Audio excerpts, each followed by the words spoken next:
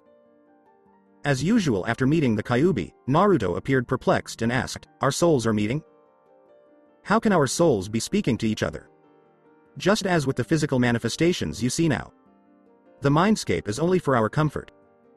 We are currently talking to each other's souls, and a soul is just a collection of energy, experiences, and emotions. Would you feel more comfortable floating in an endless void staring at a cloud of red energy that is 100 times larger than your own or the beautiful me? Naruto asked, his nose wrinkled at the smells he was starting to notice. I understand the soul thing, but if all this is for our comfort, why is it a sewer and not a ramen bar or something? That's what I thought at first when I woke up. It looks like a sewer because it's a reflection of what you have felt in your life, as well as your emotions. You should have seen it after you failed that test. Though I was going to go blind from the ugliness of this place. Apologies. I didn't mean to do that. If that's true, then why is it all broken up and cracked? And if it can change from what I'm feeling, does that mean I change it by feeling different? Naruto said after a moment of sheepishness. It's like this now because your body is still damaged and being repaired. Whatever happens here is a reflection of your physical body and state of mind. If you pay close attention to your surroundings, you will notice it being fixed as we speak. The pipes above our heads represent your blue chakra circulatory system as well as the path my red Yuki travels. The walls represent your body, muscles, and bones. Naruto is able to observe numerous of the cracks in the walls are gradually closing in. Then, as his tattoos are being fixed, he notices that the walls are being marked with the same patterns. Looking up, he sees that the blue pipes are breaking apart, revealing deep purple pipes underneath that appear to be much thicker than the red ones but are smaller in size. As for you changing this place, I don't know, and I would also advise not to try it until I'm done fixing your body. It's hard enough to bypass the seal as it is. If you break my connection with you now, we would both die. Oh, I guess I should be careful about what I'm feeling then. Kyuubi, why are the blue pipes turning purple? Naruto was by now far too confused to be excited about this fact or to question it. Oh, that. Your circulatory system was beyond repair, so I had to use my Yuki and mix it with what was left of your old coils to make new ones out of our combined energies, then solidify it into a new system of coils, he said. The mix of red and blue caused the purple color, I suppose. Okay, back to these changes you've been talking about, what are they exactly? To tell you the truth, I'm not entirely sure. Naruto looked incredulous on his visage. Now before you go off on one of your rants again, let me explain. Without making any noise she continued, when your chakra was first drawn on in such large amounts, I didn't think anything of it until it started drawing on my Yuki. Even then I just figured you were in some kind of trouble and needed it. The seal would have given it to you anyway if your emotions were distressed enough. I have no way of telling what is going on outside the seal until you draw on my power enough for me to say yes or no to how much you're taking. The seal can give you so much without my say, but once you pass into my area of control, our connection is strong enough for me to use your senses. Like when you fought those Hyuga. You mean I was using your Yuki when I did that? Yes, but you only passed the point for a moment. Now, back to what happened. As soon as you neared the limit of what your body could handle, I worked as fast as I could to reroute the Yuki to areas of your body that were already being affected by it. Normally the seal would never let me do such a thing, but with our energies mixing so chaotically, it couldn't tell my will from yours. I did this because the chosen areas could handle the power better and advance naturally while giving me time to drain the Yuki back out of your system. While I was doing this, the Yuki that I couldn't get to was able to affect other things as well, and I haven't had time to check everything yet to see what happened, Kyuubi responded by appearing sheepish. What do you mean, advance naturally, and what would these be specifically? By advancing naturally, I mean the parts of your body that were under my influence since I was sealed. These areas could handle the Yuki surging through them while the rest of your body was being destroyed by it. Before I try to explain what has happened to you specifically, I need to know what you know about demons and the Biju. I don't see what this has to do with anything, but I know a little. I know there are 9 of you Biju. You're the strongest. Many of you represent elements and can use them at will. Other than yourself, none have been seen for around 100 years. Other than that I don't know about the specific Biju. As for demons, they live a long time, even the weakest are supposed to be quite powerful. Lower level ones were mostly wiped out hundreds of years ago, and the ones that are left other than you Biju are supposed to be easily taken care of by a Junin. Correct. I'm surprised you know so much. I will now tell you some history on demons. I know this will be boring for you, but please be just a little patient. You'll need to know this to understand what I have to tell you. 5,500 years ago, at the beginning of shinobi times, demons walked this land unchallenged. At this time, humans mostly hid away and few survived unless under the protection of a demon lord such as myself. Around this time is when the 9 Biju first arrived. You see, at that time most demons were actually Hanyo or half demons. Excuse me, I don't mean to interrupt, but what do you mean they were half demons? You humans only started recording your history about 3,000 years ago, so I guess you wouldn't know.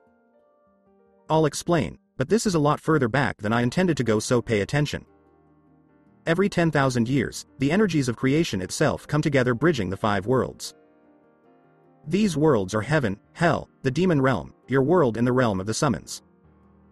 Wait, demons are from hell, right? No, that is a misconception of humans. What you humans call demons are actually elemental spirits. We only received the title of demon because of the war. I will explain about that later.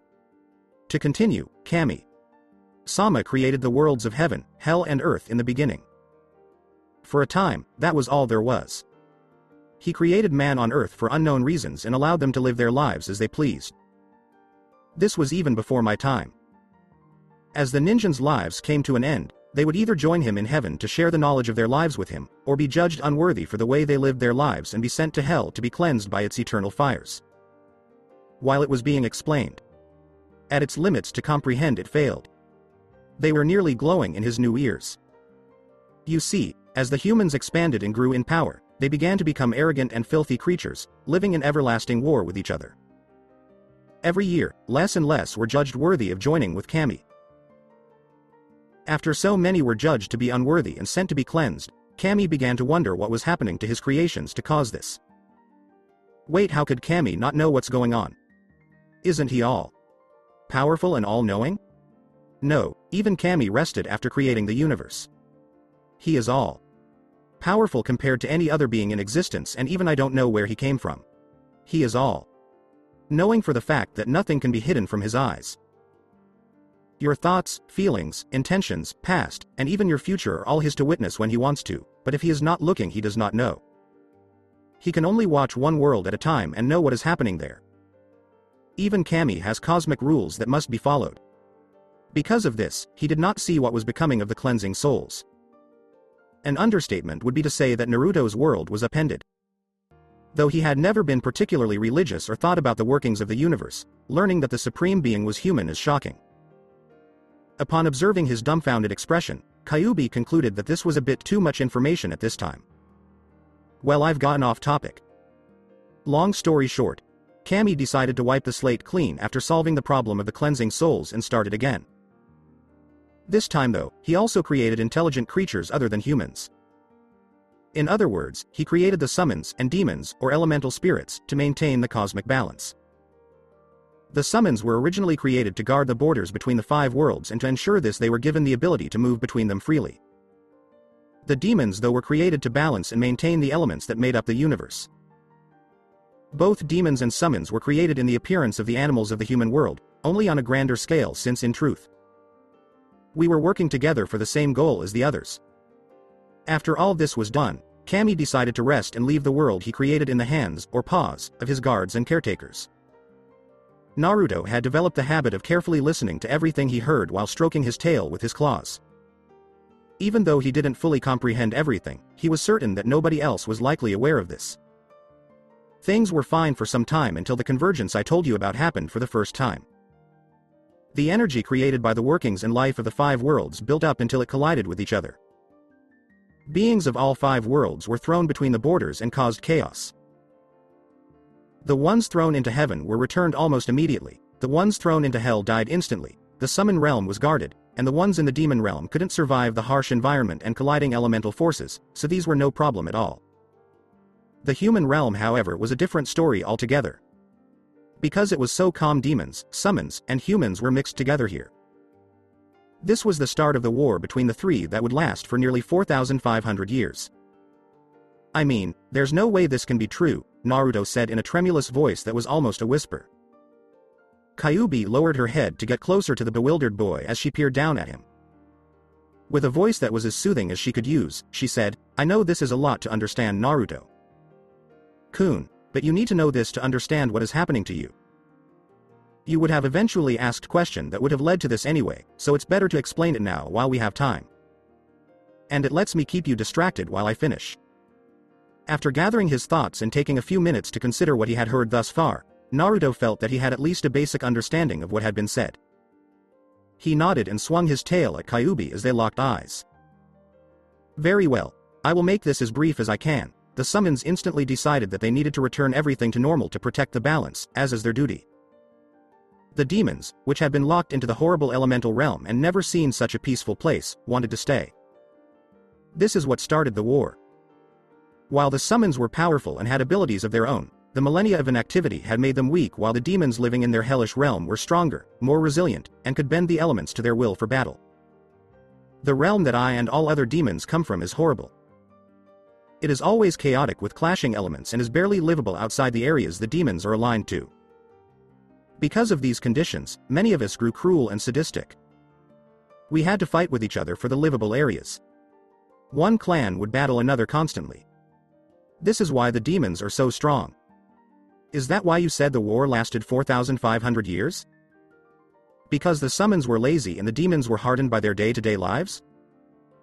Yes, the war was long, hard, and even after our best efforts eventually dragged the ninja into it after the first 1,000 years or so on the summon side. During the 1,000 years of battle, the humans observed and learned of the energy the demons used to bend the elements as well as how the summons used their techniques. This was the beginning of chakra.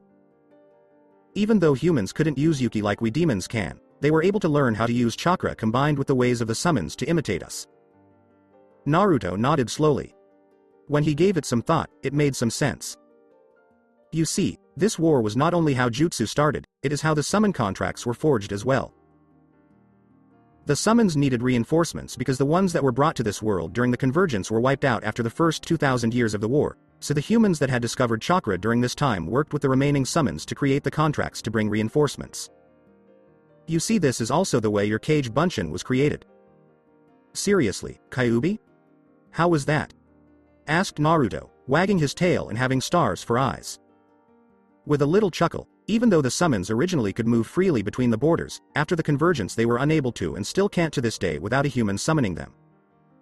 When the ninja first attempted this, it was a complete failure. Even though they could reach the summon realm, they did not have the power to pull the summons forth. Even when hundreds of humans gathered, they still didn't have enough power. I even lack the power to do that. Wait. If that's true, then how do we summon today? That is where Kage Bunshin comes in. Tell me, how does that jutsu work? Do you even understand it? Not really. In the scroll, all it said is that you pull together air and other things in the atmosphere and hold them together with your chakra. You know half the jutsu. If that's how you form the body, where does the mind come from? Naruto simply looks on with puppy dog eyes. Your soul, Naruto. Kun, every time you make a Kage Bunshin, you place a small piece of your soul in it. That is why they take so much chakra, why you can hear each other's thoughts, and why, when they are dispelled, you know what they know. A Kage Bunshin is a part of your soul, and that is where the connection comes from. Naruto just stares off blankly. This is also how summoning works. By signing the contract, you exchange a piece of your soul with the group of summons the contract belongs to. This allows you to make a Kage Bunshin in the form of the creature you are calling and place their soul into it. That is also why summons can't die, they are not really here. Because of their powerful souls and the amount of chakra used to create the body, it's as if they are really here even if they are much weaker because of this. In reality, summons and demons are equal in strength, but because the summon creatures are here in proxy bodies, their powers are limited. Just as one of your Kage Bunshin are. This is way too much information, so if this war had never happened, not only world high-level shinobi not have summoning contracts, there wouldn't even be shinobi would there? Probably not, since humans only learned of chakra from their contact with demons and summons. To finish the explanation of the war, eventually some humans sided with demons for their own profit, survival, or strangely enough, love of them. By the end of the war, the original demons were all but dead for one reason or another, and the war had been won in their decedents' favor, even though most didn't remember why the war had even started. By this time, the leaders of the realms of the summons and demons had contacted Kami Sama for help. In an odd voice, you spoke to Kami? No, not directly anyway. At the time, I and the other Biju were the strongest of the demons, not the wisest. Kami agreed to allow a select few demons and summons to enter the human world in our real bodies to restore balance and free the humans. This is when we first appeared in human history and legend. When we arrived, it was horribly easy to restore balance. It didn't even take 50 years to do so. Once we were done and prepared to return, as were our orders, we as well as the summons received orders to remain here to maintain the balance in Kami's name. We were ordered to hide and stay out of the affairs of the world as a whole, which we demons didn't like at all. We believed that we should be able to at least wander if we wished. But you and the other Biju appear many times in history? Doesn't that mean you disobeyed orders? Good question. The summons asked if they could just leave their contracts with their chosen humans so they could return to their kin and home. Which was a very good idea for them. It allowed the guardians to always have contact with the humans as well as be happy and live their own lives since, unlike us, summons are not immortal. They can be killed just like us, but unlike us, they can and will grow old and die. As Naruto was listening intently to the explanation of ancient history and legend, he completely missed when Kyuubi stopped referring to him as human and began speaking of him with words like, us instead. I wonder how he will react. Will he hate me? I couldn't blame him for it. I just hope the truth doesn't break him. He's been through so much and come so far. I don't want to be the one to ruin him, but he needs to know these things. He needs to understand and be ready for what's to come. To think, the next convergence is in only 13 years. While the summons were allowed to return home and happy for it, the 9 Biju were ecstatic about being able to remain in this world. Each of us was even given a region to reside in that had an abundance of our aligned element to make us more comfortable. For the next 3,000 years or so, we were content and happy with our freedom. Every so often a war of humans would break out or we would have to act to maintain the elemental balance, but all in all we were left in peace. At least until humans created Fujins, Kyuubi suddenly became quiet and was grating her claws against the cage floor with barely repressed rage in her eyes. Naruto noticed this and started backing up instinctively. When Kyuubi heard the sound of water moving and noticed Naruto's scared expression, she immediately softened her features and tried to calm him. "I'm sorry, Kit. I didn't mean to scare you." With this soft reassuring, Naruto immediately calmed and returned to his original place, if not a little closer. "Are you all right, Kyuubi? I thought you were about to throw me into the wall again." With a soft giggle from Kyuubi that made Naruto smile, she spoke again, "No, Naruto. Kun, I'm fine. It's just some bad memories." One by one, every one of my fellow Biju was sealed by humans, either into ancient artifacts or into other humans, as you very well know. Naruto subconsciously touches the seal on his stomach. "Your Yandaime sealed me away to protect his village. This was a good and honorable reason, but at the time of the sealing of my comrades, the human hunted us down to use us as weapons in their war. One by one my friends were sealed for greed, power, fear or other reasons just as foolish, and just to do so as well. At the time, I was in a deep sleep from stopping a massive battle that would have destroyed my region and knew nothing of the sealing. When I had woken up, all of them were gone and I was only able to find a few. One was sealed into a tea kettle in Kei's no Kuni. I could sense 2 were in Mizu no Kuni, 1 in Raiko no Kuni, and finally 1 in Tsuchi no Kuni. Out of the 9 of us, 5 were sealed and the other 3 I was never able to find. At the realization that I was alone, I returned to my sleep for the next 100 years until I was awakened by humans. At this point, Naruto could easily see the pain and confusion in her eyes, and for the first time, he didn't see her as a demon that ruined his life. He saw another lonely being in pain. In a soothing voice, Naruto said, "They hurt you, didn't they? Whatever they did, it made you confused. I don't know what they did, but I do know that whenever I tell Ayame, Nichan and Tucci, Gigi about what's happened to me, I feel better afterwards. If you're willing to tell me, I'll listen." Kyuubi, for the second time in her long existence, was shocked. The boy whose life she ruined and brought so much pain to because of her own foolish mistake and rash action was being kind to her. She was never surprised by the acts of humans or other demons. She knew never to expect much. "Thank you, Naruto. Kun. I was going to tell you anyway, but the reassurance is nice." Taking a breath and looking at the boy at her feet, giving her a very vulpine grin, she continued. "After years of sleep, I was awoken by about 10 humans entering my den.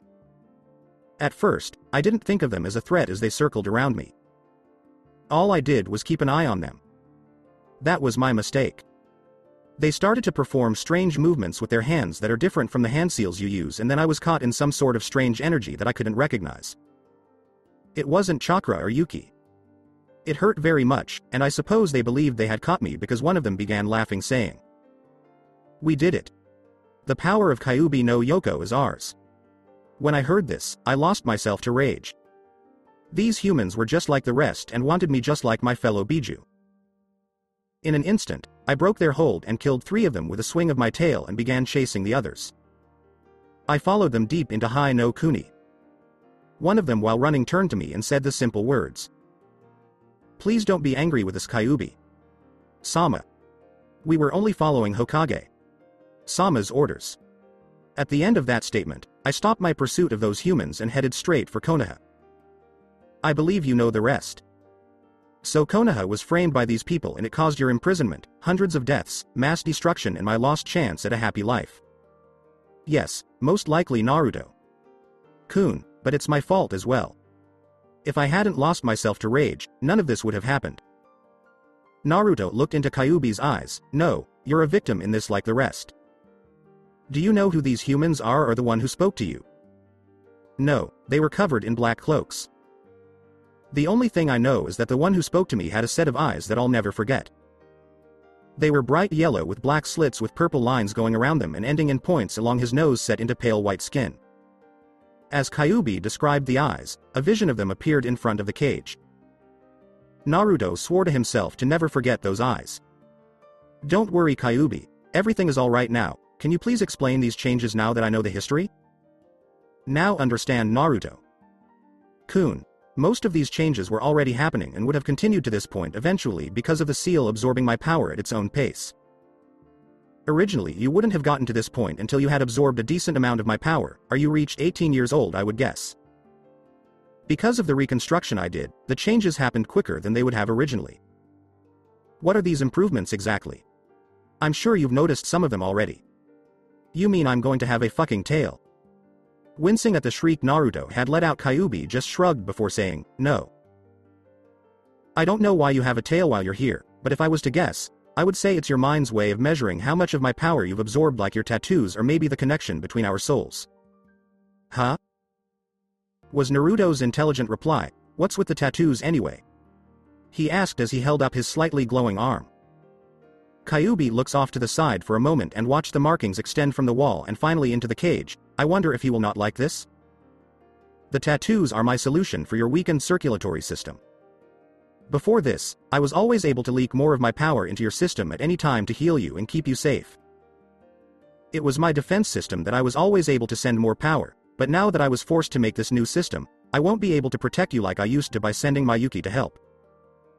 Kyuubi then looked down with a worried and serious expression.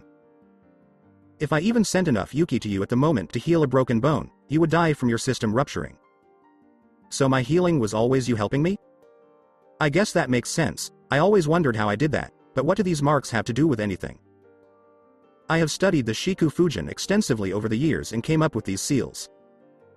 I originally created them so that one day I could make my vessel stronger. I knew that one day the seal would weaken enough for me to place them and allow you to use my power easier. Now they are a way of survival for the both of us. It will be some time before you can use my Yuki in any decent amount with this new system. In effect, these work the same way the seal did when it took my power and leaked it into your chakra system to strengthen you and contain me. These seals allow me to send power straight to your body. By doing this, I bypass your weakened system and directly enhance your healing factor. But doing it this way damages your muscles and has a very strict time limit once activated.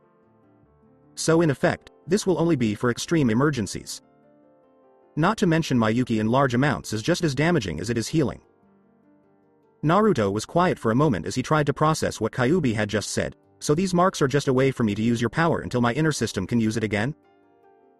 Yes and no, they are a way for you to use my power indirectly at the moment, but I originally made them so you could draw on my power through your inner system and the tattoos in unison. It was my version of a filter. This way you could have drawn on more power than you normally would have been able to and not have damaged yourself as much. But to my disappointment, I found that these seals normally draw on small amounts of my power, just as the Shiku Fujin does. I can force more power through them, but for only a few moments at a time, or I risk hurting you and damaging the seals. I am looking for a way to extend the time limit. So the tattoos are an emergency way for me to use more Yuki? Will they always show like this, and what's this about your power hurting me? The tattoos will only show when enough Yuki is flowing through them and disappear from view when not. As for why my power is damaging, humans were never meant to wield my level of power. Your body is put under great strain when you use it. That includes healing you. I won't bore you with how, but normally when you use my Yuki, it is forced through your system and smothers your chakra out of the way. My plan was to split the strain by having some flow through the seals and some flow with your chakra system. You would still get the same level of power, but only half the strain on your system. I won't even pretend to understand that, but I get they are to help, for emergencies, and will make me stronger. Is there anything else about them, and what about this tail? You said it was a measure of power. What does that mean? There are other uses for them, but we will leave that for later. You understand the idea of the seals basically. As for power, I guess I'll have to explain this too. Ninja have a limit to the chakra their bodies can hold by the physical conditioning they've been through and how well trained they are. That is why you must train physically and mentally to prepare for high-level jutsu. We demons on the other hand simply grow in strength with age and the need for power such as the harsh environment and elements we deal with and control. We start with one tail to store our Yuki in, and as soon as it's filled we grow another. This process takes hundreds of years per tail, and most demons don't live long enough to claim the title of a Biju, even if they grow multiple ones. Does that mean there are more than the 9 Biju in this world? Also, what are the other Biju?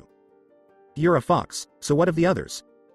We will leave the specifics of the other Biju for another time. To answer your question, there are only 9 Biju, and the other demons with the same number of tails fight the current holder for their title as a Biju. By now though, I would guess there is a new set of Biju in the demon realm. About your appearance while here, Naruto. Kun, I won't lie to you. When I was sealed, you became a Hanyo after being exposed to my Yuki. The influence my power has over you will only grow from here on.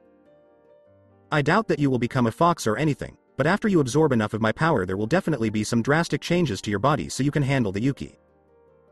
It will be years before this change occurs, but it will eventually happen, I think. The appearance you have now is what I believe you will look like minus the tail and ears. As she finished explaining this, Naruto looked shocked, even horrified. When he looked down into the dirty black, he could see a detailed reflection. He finally got his first good look at the extent of his transformation. His orange jacket and shinobi tools were the only changes to his outfit. The blonde hair that Naruto formerly had was longer and hung between his shoulder blades. It was still as sharp as ever, but now it was completely black, even at the tips of the spikes, which were crimson red and gave off an almost glowing appearance in the low light. 2 fox ears with black tips and a blood red color were tucked inside the enormous mass of hair. It was the blood red tail with the black tip that he saw swaying behind him once more. As he examined his face, he was met with razor sharp 1-inch canines, and to his further dismay, his blue depths were replaced with deep violet eyes with slits. Finally, Naruto went where his tattoos led him. 2 strips flowed from his forehead over his eyes and divided to trace the lines of his whiskers. The bands that started from his eyes continued down his neck and ended in 3 sections, forming a cone, where they met his shoulders. 4 strips at the tips of his fingers formed the beginning of his arm and legs, which continued up his forearms and calves before meeting a thick band around his biceps and thighs, which then combined to form another 3-section cone shape. Naruto reluctantly lifted his shirt to reveal that all of these marks were caused by the Shiku Fujin on his stomach. 2 additional strips, one on each side of the seal, curved to a point and finish just above the abdomen. Lastly, his chest is covered in 3 thick strips that curve up to nearly resemble meat for his shoulder and neck symbols. Once he realized how much he resembled a demon, the calls of abomination, demon, and monster returned. And he realized they were real now. Naruto wept for the first time in almost 8 years, since he was first attacked by a rabble of villagers. He sobbed deeply, releasing all the pain he had endured over the last 9 to 10 years of his life. The agony, loneliness, and torture, all of it. He spilled the beans. Kyuubi, on the other hand, was at a loss for what to do. She knew how to deal with a yelling, haughty, or confused Naruto. She had not seen the boy cry in the 6 years since she had woken up. She made the better decision to give him some space. Probably the only place he felt comfortable crying was here. Naruto choked out, "You probably think I'm weak now, don't you?" After he eventually became calm.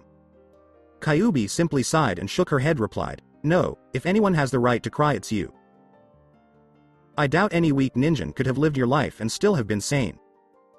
I actually feel honored that you feel comfortable enough around me to cry. Most creatures barely have the strength to look me in the eye when speaking with me. Well, you have been nicer to me than most people. Demon or not, I guess that just made it okay," Naruto remarked, wiping the last of his tears away. After giving Naruto some space, Kyuubi decided to have a conversation with him. "Tell me, Naruto. Kun, why do you want to be Hokage?" Kyuubi asked. Naruto took a moment to think. "I want to be Hokage so everyone will respect me and recognize my existence. Now that I'm becoming a demon, that's impossible." "So you're giving up? You realize to get respect from others, you need to get it through example and action. All the Hokage before you earned their respect through being a powerful shinobi that protected their village with their lives, right? If you prove to the village that you are a powerful and honorable shinobi who would risk his life for his home, you can still become Hokage." Looking perplexed, Naruto questioned, so you're saying that instead of working to become Hokage, I should focus on becoming a powerful shinobi instead? If you can earn their respect before they discover your new demonic heritage, they will still trust you afterwards. To obtain the village's recognition, you must first earn their trust and respect as a shinobi, then become Hokage. Not become Hokage to earn their respect. Naruto's spark and foxy grin returned full force as he said, "You're right, Kyuubi. I've never let anything stop me before, and this is no different, and I bet I'll be stronger than ever now. This won't stop me. I'll become the strongest shinobi in the world and earn the title of Hokage. It's a promise and I never break a promise. That's my Nindo. That is the Naruto I know, and you will be stronger than before. Not only are you already physically stronger, all the enhanced senses you've developed over the years have been strengthened to be equal to mine. That means your senses of sight, smell, hearing, and even taste are many times more powerful than humans or even animal. This, unfortunately, means you will have to train very hard to gain control of them. Your body has also been reformed to be that of a demon. You will have greater healing powers than before, chakra regeneration, and stamina. You will even need less sleep. The senses sound cool. But I thought you said my healing was weaker now, and if my body works like a demon's, doesn't that mean I'm a full demon already and not a Hanyo like you said? I will work with you on your senses when we have time. No, the healing I do is weakened because I can't send any more Yuki into your system without hurting you. Your healing before was the bonus for just having me sealed within you. Every demon host or Jinchuriki gains some abilities from their demon. Your slightly enhanced senses and healing came from me, and no, your body works like a demon's. You have demon abilities now, but you will still have human chakra for quite a long time. My stamina and chakra was already huge, so you mean I have even more? And what do you mean by needing less sleep? I explained before about your new system, correct? It is stronger because of the mix of our energies, also wider than normal coils, and will allow you better control over your chakra. Your old system was strained to the breaking point with your chakra capacity. Because of me, your reserves grew faster than your system did. This is why control was so hard for you. Most Junin don't have the amount of chakra you do, and they trained for years to get what they had and also prepared their circulatory system to handle it. See what I mean? With a beaming smile, yeah, that means I should finally be able to do that stupid bunchin and become the strongest shinobi even quicker.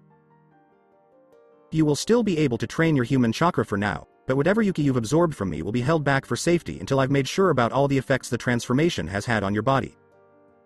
Also, I will not allow you to use any of my Yuki until I believe you're ready. How long will it take me to absorb your Yuki and become a demon? Also, you still didn't explain about my needing less sleep? That is many years from now.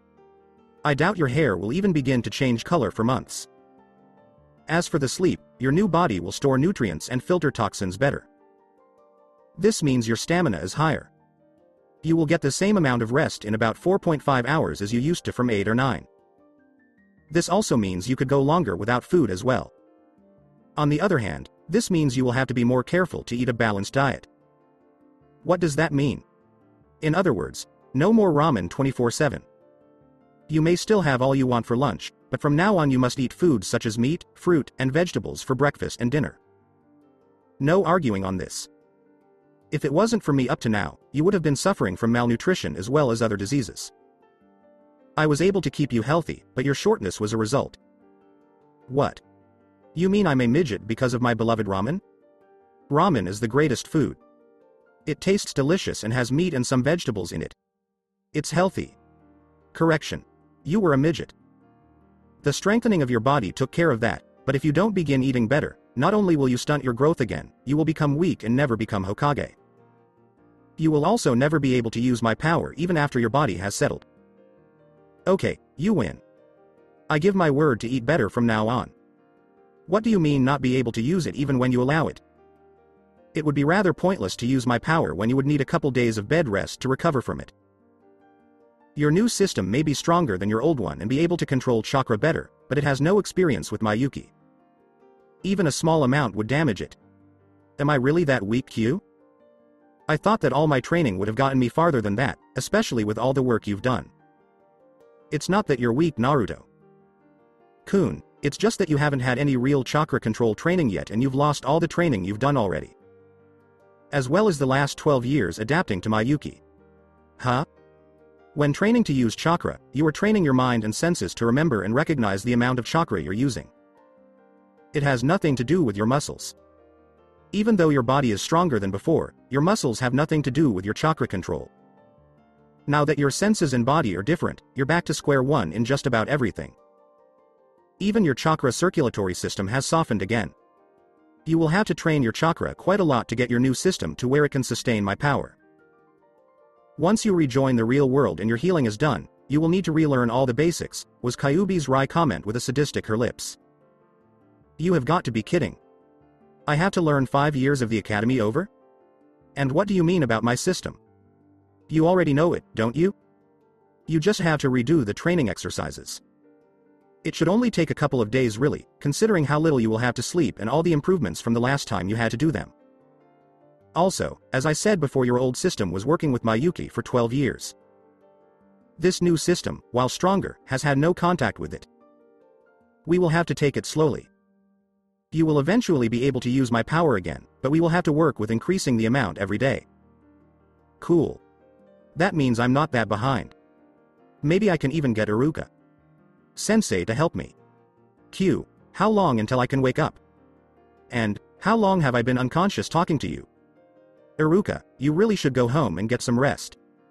It's already been an entire day. You can come back in the morning, said the third from his position. Iruka turned to face the Hokage, his eyes heavy with fatigue. No, Hokage Sama, I want to stay by his side. Like you said, someone needs to be here when he wakes up. With a meek smile, the Sandaime remarked, at least the strange change in his muscles ended earlier. How many times did it happen, Hokage? Sama?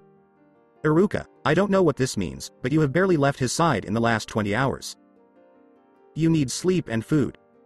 Please at least take a break for that. There is food in the cafeteria and a bed in the next room. I will make it in order if I need to, the Sandaime said, slowly making his way to the end of the bed, picking up the clipboard, and starting to read from it.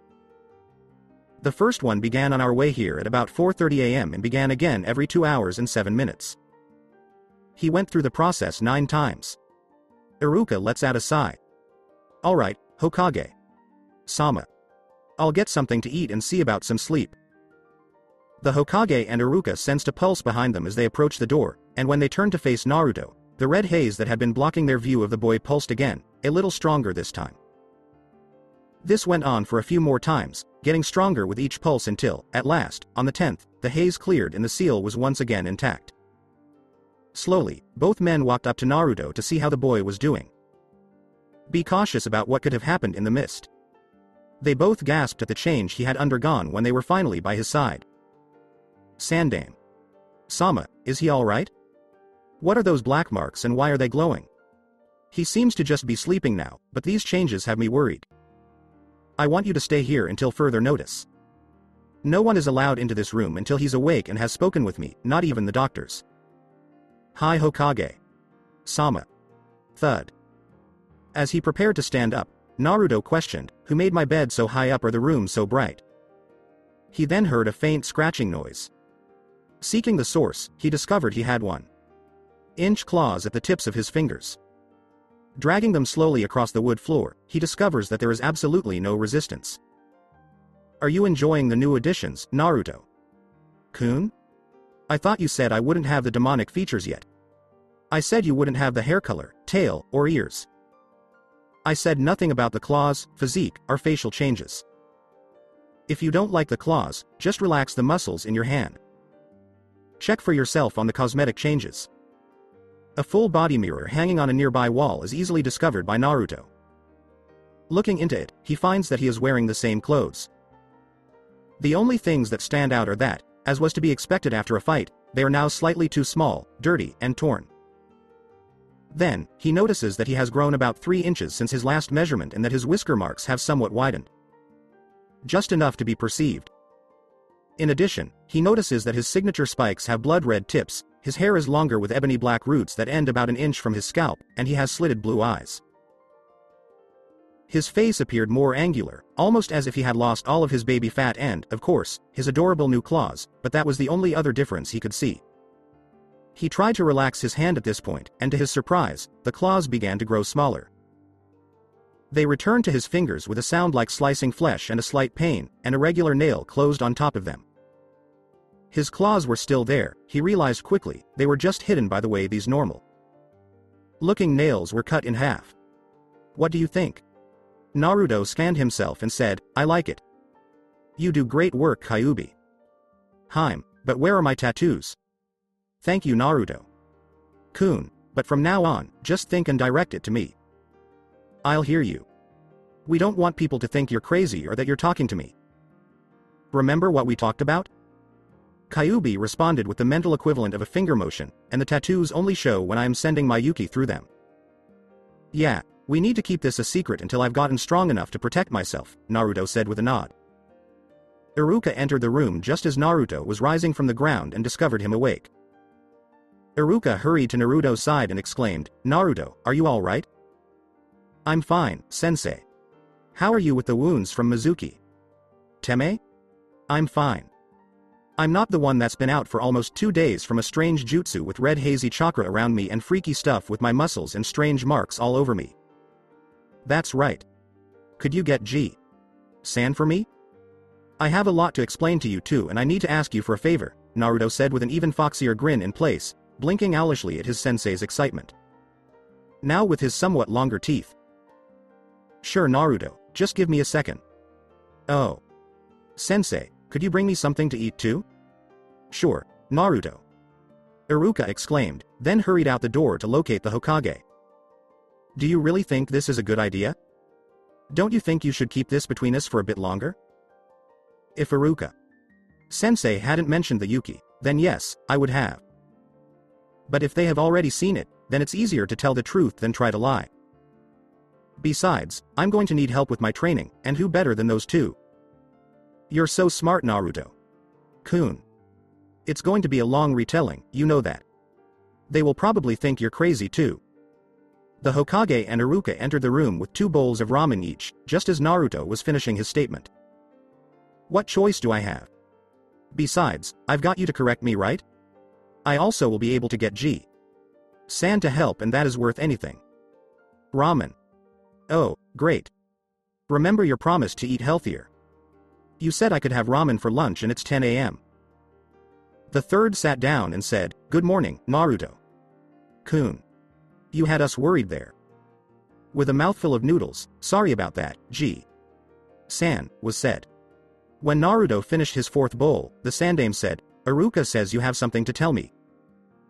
The Sandame and Iruka wondered, when did he finish his first one? Ah, that was good. Yes I do, and you better sit down and get some sake because this one is going to throw you for a loop. The 2 men blinked a few times before sitting down by Naruto's bed. Where to begin? Thought Naruto. With a brotherly smile, Iruka asked, How about at the beginning, Naruto? Alright. Well, after I activated the Hitoshirezu Kensai no Jutsu, here we go. This is definitely going to take a while, Naruto-kun. After 3 bottles of sake in 4 hours, the Hokage appeared out of nowhere. Naruto asked from his seat, Any questions you guys? With notepads, pens, highlighters, and tape recorders in their hands, the 2 men in front of him simply gave him a, Are you insane? Looks. While the Sandame was massaging his temples to alleviate the approaching migraine, Naruto, let me get this straight one more time.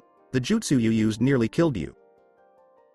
The only thing that saved you was that the Kyuubi was able to control the chakra, or Yuki, enough to reconstruct your body into that of a demon, as well as give you a new chakra system made out of both yours and Kyuubi's separate energies. Am I right so far, Naruto? Naruto gave a nod. This also gave you enhanced senses, claws and the new looks, as well as some other abilities that you're not sure of yet. You also said that you would have gained these powers eventually anyway from the seal's natural process, but the changes were just speed up by this incident. That's right, San. Q also said I needed to relearn all of the basics again because with my new body and chakra system, it's as if I never went through the training in the academy. That's actually the favor I wanted to ask you, Iruka. Sensei. Really? I would be happy to train you again. It should be fun, said Iruka, thinking of all the things he could help Naruto improve on this time around. Before that though, I have a few more questions, Naruto. This story about the war, otherworlds, Kami, is it true, and when was the last time you spoke to Kyuubi? I believe so. It makes sense, doesn't it? I mean, with the summoning contracts and all. Both men couldn't help but nod their heads. The last time I spoke to her was just before I woke up. Q said that she would contact me when she finds out what the other changes and powers are. Alright, now, do you trust her, and if so, do you believe her story? Yes, completely. And I doubt that she would lie about the story or the yellow eyed man, said Naruto, locking eyes with the Sandame. That can only be Orochimaru. I can't believe he was responsible for the attack. I never should have let him live. I need to keep this quiet for now. Alright, Naruto. Kun, I want you to get some rest. The doctor said you could leave tomorrow and start your training with Iruka. It's not like I could get any rest at home anyway, and this food is better than what I can get normally. Iruka and the Hokage couldn't help but raise an eyebrow at that but remained silent. Also, I thought team assignments were tomorrow? After what Mizuki pulled, Hokage Sama pushed back the team assignments by 2 weeks so he could investigate. And what do you mean better food? Hospital food is horrible. Cool. That means I have 14 whole days to train with you, sensei. Naruto's mood took a darker turn when he went to continue. By the food, I mean that most markets won't serve me, and any restaurant other than our ramen stand kicks me out. You can't be serious, Naruto, said a shocked Sandame. Ignoring the Hokage's statement, Naruto asks, when do we start training, sensei? Of course, we start first thing in the morning when you are released. I will get a few things together. Bye, Naruto. Iruka, please wait for me outside. Naruto. Kun, said the Sandame as Iruka left the room. Yes, G. San. Asked Naruto as he was extending and retracting his claws. First, why didn't you tell me about your trouble with the markets? Naruto looked down before saying, it just didn't seem important whenever I got to see you. Whenever I could, I just wanted to have fun, but I've done alright, so don't worry about it. The Sandame just sighed, knowing he wouldn't get any further even if he tried. I took the liberty of checking on the jutsu you copied from the Forbidden Scroll and removed the ones I didn't approve of and replaced them with more appropriate ones, said the third as he tossed Naruto his scroll back. See you later, Naruto. How the hell did he do that? How did he even know I copied jutsu? I didn't even know he had come near me to take it. He did it while you were eating your ramen. This is why we are starting to train your senses as of now. I will first release your sight. Get ready. This is going to hurt for a while. Numerous curses and many thumping sounds were heard from Naruto's room for the rest of the day and well into the night. Outside the hospital room. Iruka, I have an A rank mission for you, said the Sandame in a serious tone of voice. What is it, Hokage? Sama? Asked a truly curious Iruka. Several hours later, just outside the third's office. Piss off, you brat. I doubt the Hokage would take the time to spit on you, said the secretary in a shrew-like voice. Iruka, while under a henge, had to bite his tongue to keep himself back from slapping the woman, which would ruin the whole mission, and he could already feel the bloodlust of the Hokage from behind the door. As the door swung open, the wizened leader appeared with a deceptive smile on his aged face as he said, Naruto. Kun, I'm so glad to see you. I've been expecting you for a while now. As Iruka under the henge entered the office, the Sandame turned to the secretary. You're fired. I want your desk cleaned out and you gone by closing. As the secretary sputtered, he turned and entered his office behind Iruka. Iruka, how was it? It wasn't as bad as we feared, was it? Asked the Sandame as soon as he reached his desk with worry obvious in his aged voice. No. Hearing this, the aged leader noticeably relaxed. I knew my people weren't that horrible. Naruto has always had a knack for exaggeration, was his thought as he lit his pipe. It was much worse than what Naruto said, was Iruka's flat reply with all seriousness. As the third choked on the smoke from inhaling too fast, he asked, what exactly did they do that was so awful? Where do I start? Everywhere I went, I was glared at and called names, people even threw things at me. Every restaurant, and I mean every restaurant except Ichiraku Ramen, kicked me out, and some even threw garbage at me. Some of the stores even threatened to summon Anbu if I didn't leave. 2 even showed up at 1. The few stores that would serve me double or even triple charged me for the worst product, and most of the shinobi stores only sold me equipment from the bins of damaged items to be fixed and still charged me full price. Look and see. As Iruka pulled out several kunai and shuriken, the Sandaime noticed that they were obviously rusted, off balance, or bent. The weapons weren't even fixable. They would have to be melted down and forged to be used for anything. They charged you full price for these? At Iruka's nod, the elderly man lost half his wrinkles as his face tightened with anger. When I tried to enter the shinobi library was when the Anbu showed up. As soon as I entered, some pink-haired banshee screeched for them. I believe she was Haruno's wife. Pink hair is rare, after all. The Hokage only responded by saying, I believe we need to make a quick trip, Iruka. Outside Naruto's apartment. He doesn't even lock his door? Asked Iruka. As the two entered, they were disgusted. It wasn't that it was dirty. It was just the room itself. The walls were peeling and stained. The roof and walls had holes in them. The windows were broken. All the furniture was obviously scavenged. The only food in the whole apartment was instant ramen, the really cheap kind that tastes like warmed piss. Inside the small refrigerator, that was clearly a pre-installed item, was a single carton of milk that expired a month ago. The Hokage was literally trembling with fury now, as he slowly counted back from 1,000, something he hadn't had to do since his lectures with Jiraiya all those years ago about the boy's lecherous antics. If he was going to do it then, do not get caught, and especially don't run to him if he did. I had no idea he was treated this poorly, he muttered around his pipe, though I suppose that's no excuse. Iruka nodded, noting that the boy's bedroom was as sparse as the rest of the house, lacking the things that defined a teenage boy. Trophies, littered clothing, not even hidden porn. With the jutsu Naruto had made, he at least expected that. Iruka, I want you to take this letter and gather all the clan heads. It's time for a meeting. Hi, Sandaime. Sama, he must be really serious. The clan heads haven't been gathered since the Uchiha massacre. Hyuga Hiyashi was a man of many virtues, but patience was not one of them. As head of the prestigious Hyuga clan, he didn't particularly like being summoned from his bed to attend, of all things, an unarranged council meeting. This isn't like Sarutobi, he thought as his pale eyes narrowed, unless we're going to war again? As he entered the council chamber flanked by his bodyguards personally selected from the branch family, he noted that everyone was present, even the Aburame clan's Shibi, whose silent presence added an air of seriousness. Sume, head of the Inuzuka clan, was also present with her dog. The three members of the Ino, Shika, Cho were also present, Inoichi sitting quietly, Choza eating a rice ball, whilst Shikato was looking around, seemingly bored. The Elders' Council was also present in their normal bickering state. When the Sandaime appeared, Hiyashi was about to speak up when he noticed the look in the old man's eyes, a look that he'd only seen once before, and wished never to see again. The look the Sandaime carried when a young Junin went against his orders and led over 100 shinobi to their deaths. It has come to my attention that there have been a number of injustices being committed upon a certain citizen in this village, someone who I'm sure you're all aware of. The clan heads looked amongst each other utterly confused until Inuzuka Sume, in her ever-eloquent way, spoke up. Who the hell are you talking about? She asked, which basically summed up everybody's thoughts. Sarutobi glared at the woman and her canine companion until said animal began to whine.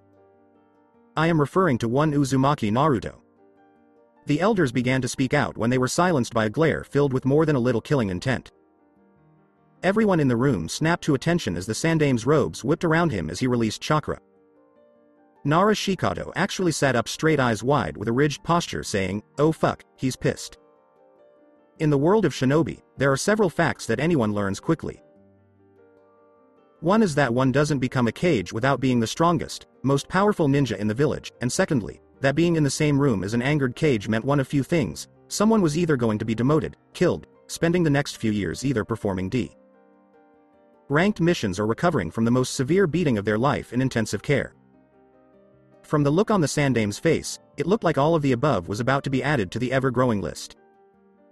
This boy is only a teenager, and yet he has suffered such mistreatment that it's a wonder he's not unbalanced.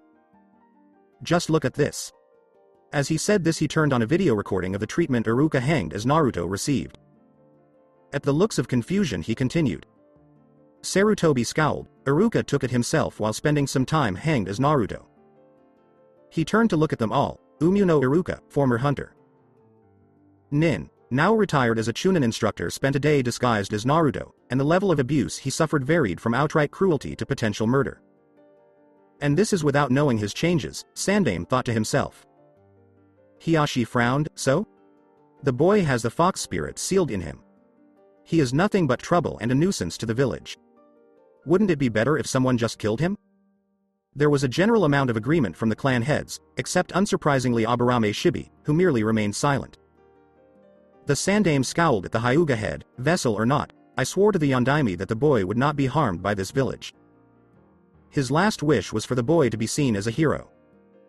Hiashi frowned. Pardon me, Hokage. Sama, but I fail to see why the Yondaime would put so much emphasis on this boy's safety. I'll admit the man was a saint, but even he wouldn't harbor a demon. Again, there was a round of agreement and Hiashi felt as if he'd sufficiently ended the argument, especially when the Hokage sighed deeply and pulled out his pipe. Perhaps you're right, what was I thinking? Hiashi smirked, a simple lapse of judgment Hokage. Sama. After all, why on earth would a man go to such lengths to protect his own child?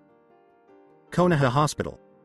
As Naruto was buried under the sheet of his bed with the pillow pulled tightly over his head, people could hear light moaning from him.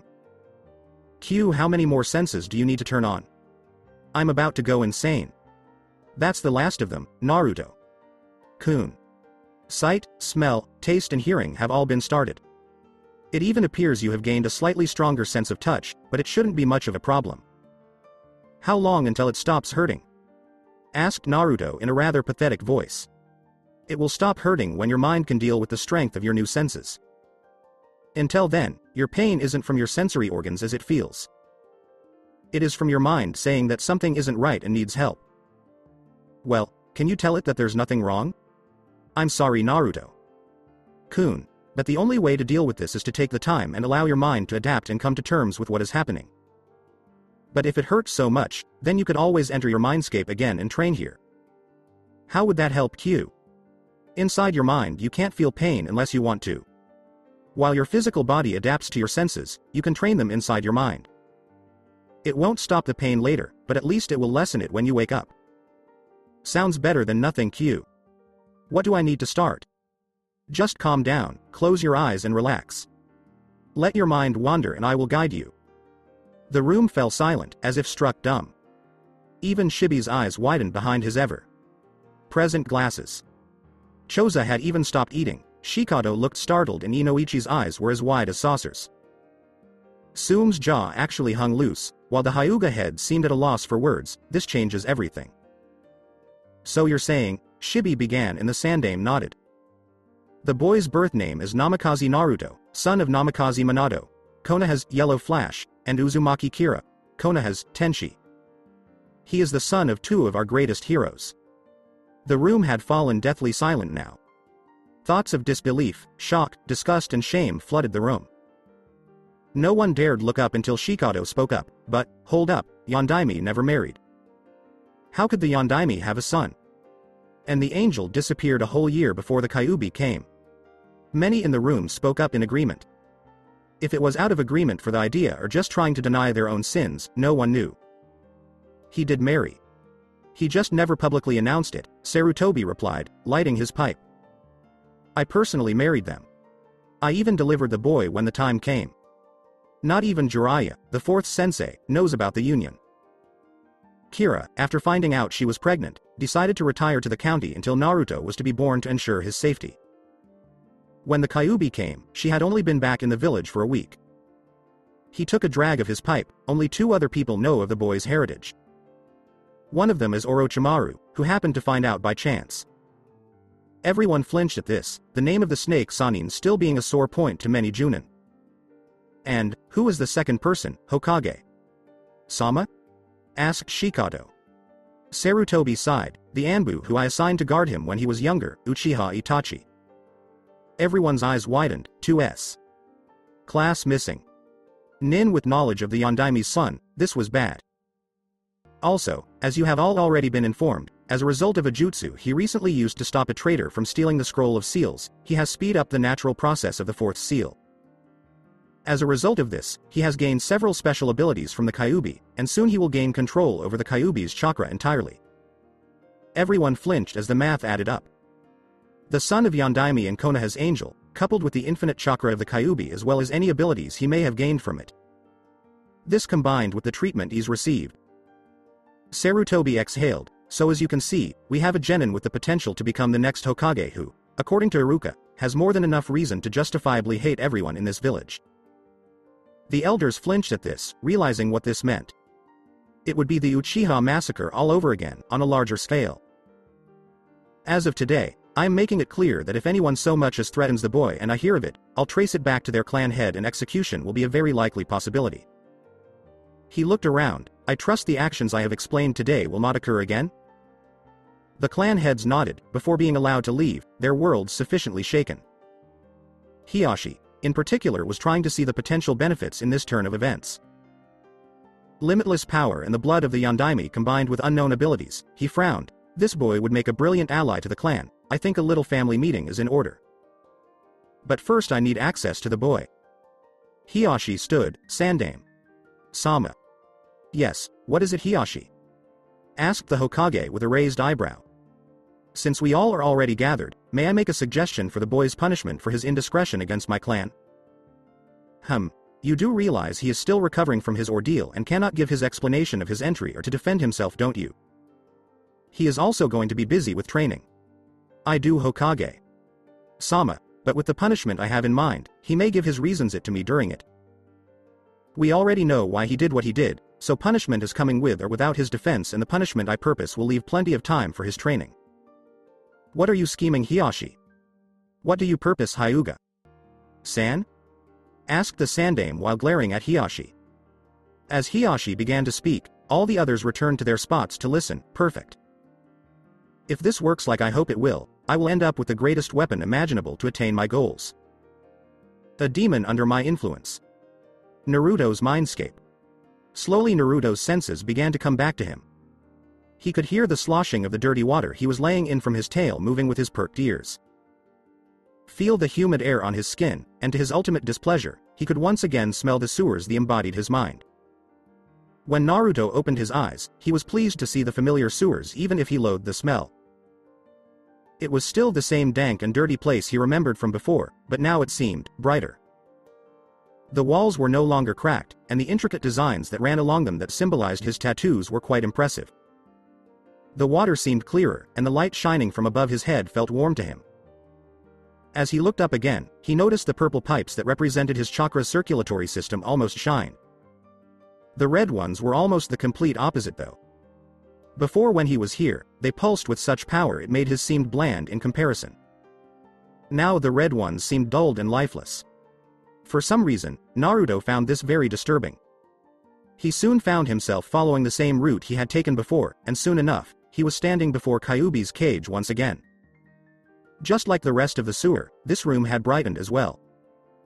As Naruto scanned the room, he noticed that the marking that supposedly represented his tattoos literally covered the walls here. Whereas in the rest of the sewer, the marking merely looked as if someone had taken a brush and a few hours to design them, here they were as masterpiece. Intricate curves and slopes that intersected in every way imaginable that all led back to Kyuubi's cage. I see you finally made it, Naruto-kun. We will have to work on your sense of time while here. When Kyuubi emerged from the shadows of her cage, Naruto had to raise an eyebrow at her appearance. Before, she had shined with the power of her aura, and even when it was not visible her fur shined like precious silk. Now she seemed disheveled, and her aura was nothing but fatigue. Q, are you all right? You look exhausted. Asked Naruto in a worried tone.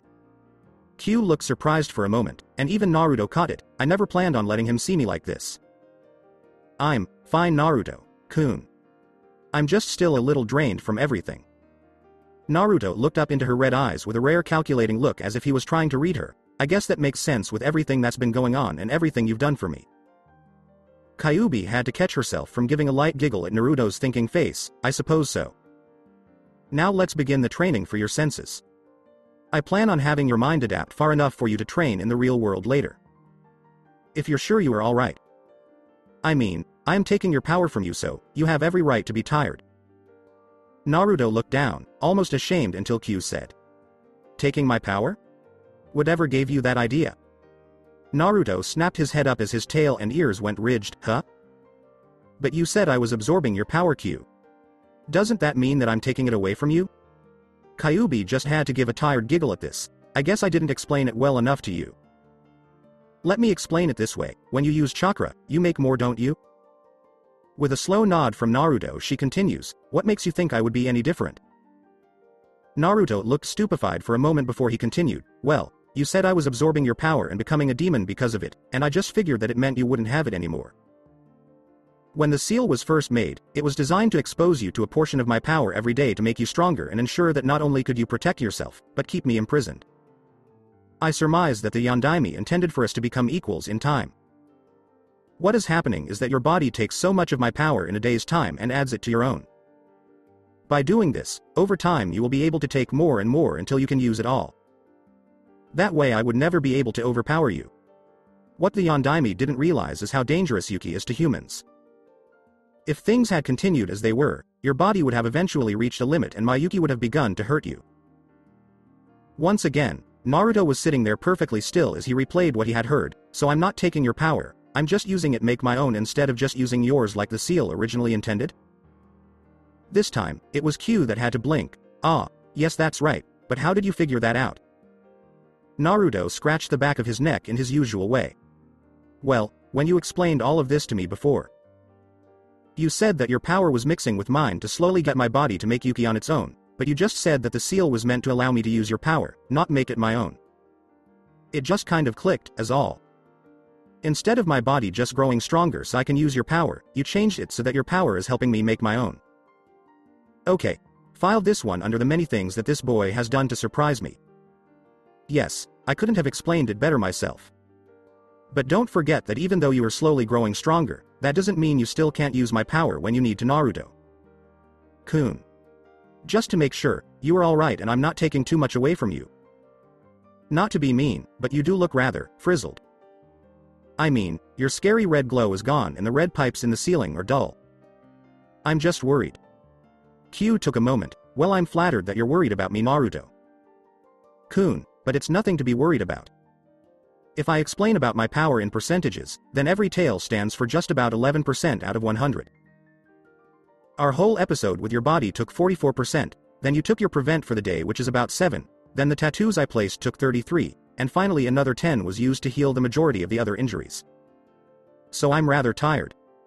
When Kyuubi looked down, she had to sweat drop as she watched Naruto using his fingers to count, 60, 77, and 94%. You only have half of a tail left.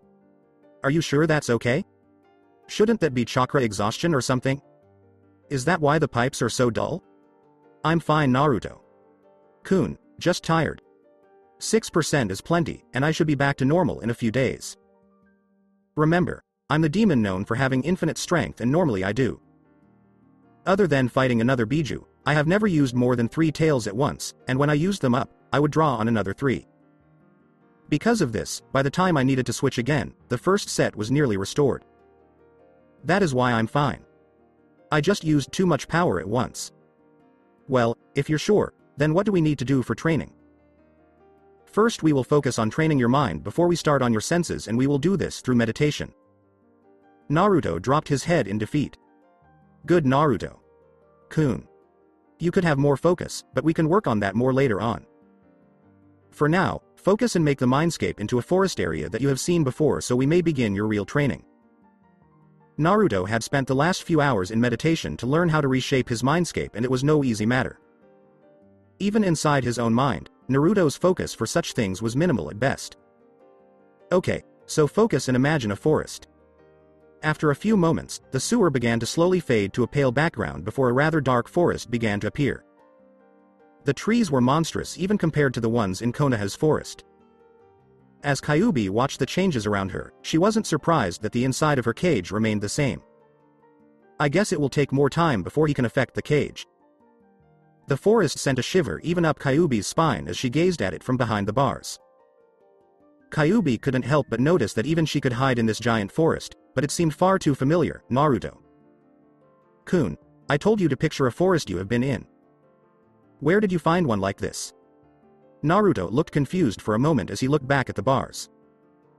He walked around the other side, expecting to see a back or a wall, but it was like it wasn't even there except for a shimmer in the air. As he walked back around the other side, he said, "A few years ago, I found a giant forest surrounded by a fence. It seemed different, so I wandered around the edge of it for a long time trying to find a way in, but it was closed off and I was never able to climb over the fence. I just always wanted to see what was inside since the trees were so big, so I thought of it." Kyuubi just nodded her head as she looked on. "This forest should work fine. To start, I will release the full power of your senses. Inside your mind it won't hurt, but there will be a pressure or weight put on you. There will also be disorientation and most likely extreme confusion. Well, it's better than the piercing pain I was in before when we try to get this under control. We will start with your eyesight. I am not able to leave my cage, but I can create things for you to train with if you give me permission." Naruto didn't even hesitate to nod. "First, to train your sight, I will create opponents to move around you in varying speeds and you will only need to follow them with your eyes. Then, for your sense of sound, we will cut off your other senses and do the same and have you follow an opponent's heartbeat and breathing to keep track of them. After that, for your sense of smell, I will use my memories to teach you the more common ones you will encounter, such as tracking scents, the smell left from different elements being used, the scents given off for different emotions, and of course the ability to tell the difference between animal, human, and other scents. Taste we will work on over time." Naruto slowly nodded as he stood and brushed himself off. "Okay, let's get this started. I can't wait to master these senses and not have a headache when I wake up." "Sorry, Naruto-kun, but that's not happening. Training the mind and training the body are two different things. Even if you master your senses here, it will only lessen the pain when you wake up. Your body and mind will still need to align to each other. This training is only to give you the knowledge, not the experience." Naruto let out a deep sigh. "Power never comes easy, does it?" "No, it doesn't, Naruto-kun. Not for anyone. There is always a cost for power, whether you know it or not." The next day, as Naruto was waking up to what Kyuubi relates to having a hangover, he was experiencing some of the most painful jolts of his life. He could have sworn someone was messing with him in his sleep. "Q, it feels like you have been chewing on me for fun? My head hurts, my ears are ringing, and I feel like I'm going to puke." "Just try to relax, Naruto-kun, and I don't appreciate the joke. I do not chew on everything like a common dog. Now close the blinds and sit on the bed and focus. I will try to lessen the pain and get you used to this. The training with your senses yesterday pushed you a little too hard. We will now work on focusing your senses on one thing to allow you to select what you want to do with them." "Thank you, Q," Naruto said aloud as he tried to relax.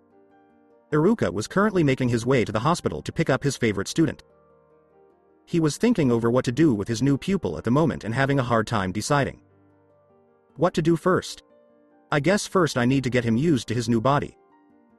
Light sparring should do that, then I can have him go through the kata for the academy taijutsu. With his growth, he should be able to make more use of it now. I should figure out a training schedule for him too. Since he only sleeps 4 hours a night, he'll need something to keep him busy and out of trouble. I can just imagine what you could get done with an extra 4 hours a day." Iruka never got to finish his thought, because just as he was passing the shopping district, a messenger hawk swooped down to him to land on his arm. "Now what do we have here?" Iruka says, taking the message from its leg. "Thank you for bringing me this. Off you go," said Iruka as he released the hawk. As Iruka broke the seal, he began to read the message. "Iruka, I would like you to bring Naruto by my office after lunch. I have a few things to give him and I need him out of his apartment for the day so it can be fixed up. I will see you later. Dash. Sarutobi Hiruzen, the Sandame Hokage." I wonder what the Sandame is up to. Oh well, better get going. Naruto has never been the most patient shinobi in the village, thought Iruka with a smile, remembering all the years in the academy with the blonde. So that's it for today. I hope you guys enjoyed it. Don't forget to like, share and subscribe to the channel for more awesome stories like this. Thank you. See you all in my next video.